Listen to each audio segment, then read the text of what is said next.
The Shabbos before Pesach is always referred to as Shabbos HaGodol, the Shabbos of greatness. So this year, the Shabbos before Pesach is actually the day before Pesach. So we typically celebrate the Shabbos HaGodol as the week before that, which is this coming Shabbos. What's the concept of the Shabbos of greatness or the Great Shabbos? So first of all, we find in the Torah, when we talk about Hashem as being great, we mean, the commentaries say we mean that he's a being of chesed, of kindness. The midah, the quality of chesed that Hashem has, is expressed in the word Godol, great.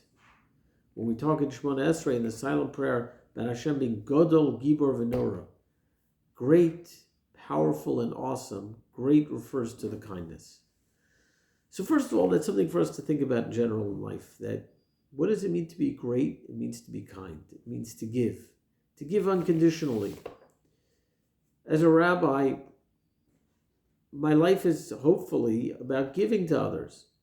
But recently I had a situation where I got annoyed at a student of mine. I felt I was providing a lot for him, and I felt he wasn't reciprocating, he wasn't being grateful the way he should, and I was getting annoyed, and I had to do this internal work, and I said, wait a second, I have the opportunity to do chesed with this person.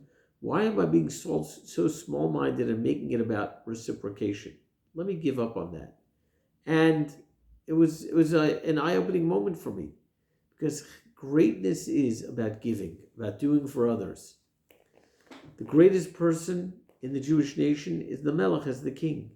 And the king is supposed to be one that the Zohar defines Malchus, the quality of royalty, as lesle megarmei klum. It has nothing of its own. It just takes whatever it receives from above and it gives forward. It's like a conduit, but it retains nothing for itself. In fact, the Gemara says a person could say, in a particular situation, Lav malka na, I'm not a king, that I give to you and you don't give to me. In other words, a king gives and doesn't receive. It's all about giving. That's what greatness is. Greatness is you give. Give to your spouse, give to your children, give to your friends, give to some person on the street. Not necessarily money. Give them emotional support, give them caring, give them attention.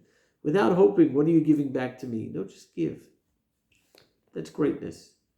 But what about this Shabbos? Why is this Shabbos called greatness? So we find that when Hashem created, let me start the other way. There's a chapter in Tehillim, in Psalms, that has 26 psukim, 26 verses in it. And each of those verses ends with the word Ki L'olam Chasto, for his kindness, God's kindness endures forever.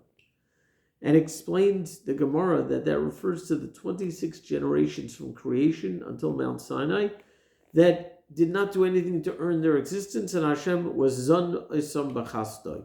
He sustained them with his own kindness. So asks Rav Hutner, what happened once Torah was given to the world? Suddenly Hashem's not kind anymore? But the answer is that there's a different dynamic. There's what he calls chesed vitor, just giving. You don't deserve it, you haven't earned it, you've done nothing for it, I'm just giving. And then there's chesed that's in a relationship. You do for me, I respond. I earn your kindness, but I've done something for it.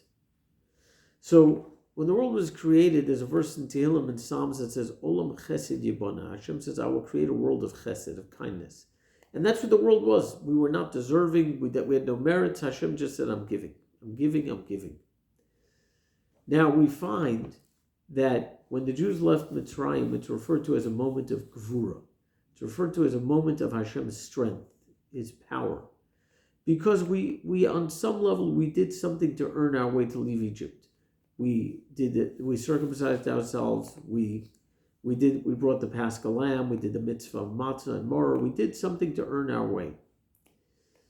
But that's once we left Mitzrayim. What about the Shabbos before that? Says the Shem Shmuel that the Shabbos before that. Why do we observe Shabbos? There are two reasons the Torah gives: either to commemorate creation or to commemorate leaving Egypt, leaving Mitzrayim.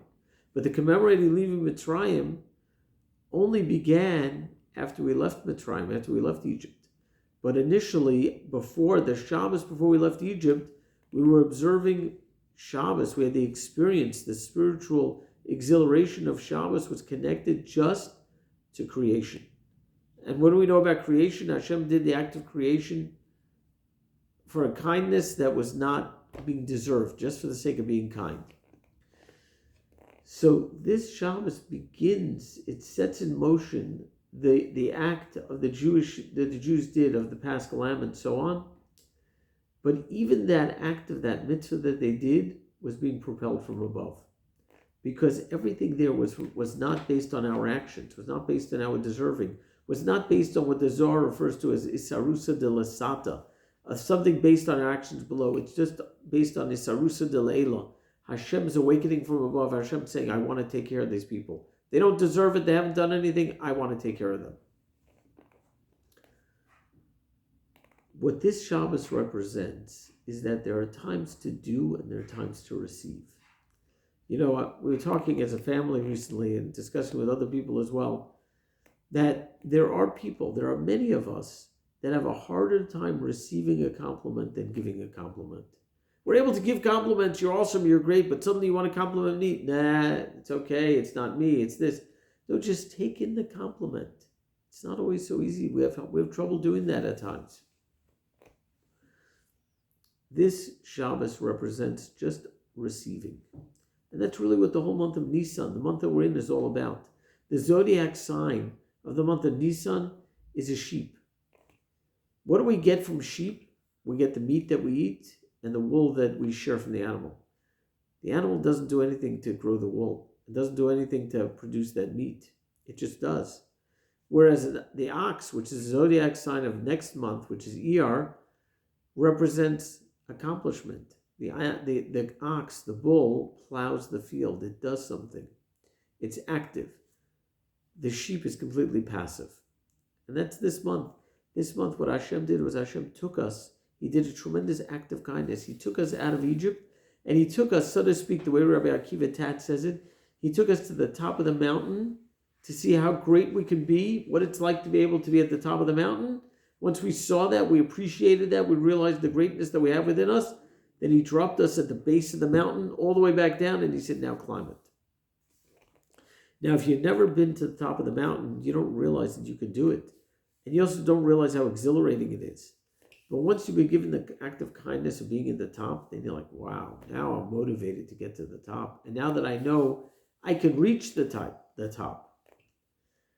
Every time we begin a new experience, there's always a tremendous sense of excitement. And what's going on there is you're experiencing the exhilaration of that success, and then right after it gets difficult. Think about you standing under the chuppah at your wedding. So exciting, awesome, incredible feelings. And then a week or two later, you're struggling in the relationship for how to communicate. How can we do things? How can we not get angry with each other? How to appreciate each other? What happened in that week? Nothing happened. But what happened was at your wedding, Hashem took you to the top of the mountain to see what it's like to be at the top. And then he said, okay, now you get it. Now you got it. Now you're excited. Now you're motivated. Get back to the bottom and climb the mountain. So, of course, climbing step after step after step is incredibly difficult. But that's the kindness of Nisan, is we get to the incredible spiritual heights, and now we can know that we can get to the top. Now we can climb. The month of Iyar is about the work. So the avoda, the work of the month of Nisan, is just allowing myself to be propelled forward to see where I can reach. Opening my eyes, realizing, wow, I didn't know I could accomplish this. I didn't know I can do this. But it's not really me, but it's just telling me where I can go. That's the Shabbos of greatness. It's the Shabbos of Hashem's kindness. The kindness of doing for us what we don't deserve, so that we can then understand what we can do in order to earn it. That's the perfect preparation to Pesach. Realizing my own greatness. Realizing that I can give them something meaningful to my family. Realizing the difference I can make in the world. And then know in 2 weeks you're going to have to start that work from the bottom up. That's fine. But now you know you can do it. Look at yourself. Look at yourself in the mirror. Appreciate your greatness. Appreciate your potential. And start thinking about what you're going to do when you reach the bottom of the mountain, how you're going to climb up. How you're going to reach there. Have an exhilarating Shabbos. Have a wonderful prep for Pesach. And have an amazing experience on Pesach. Good Shabbos.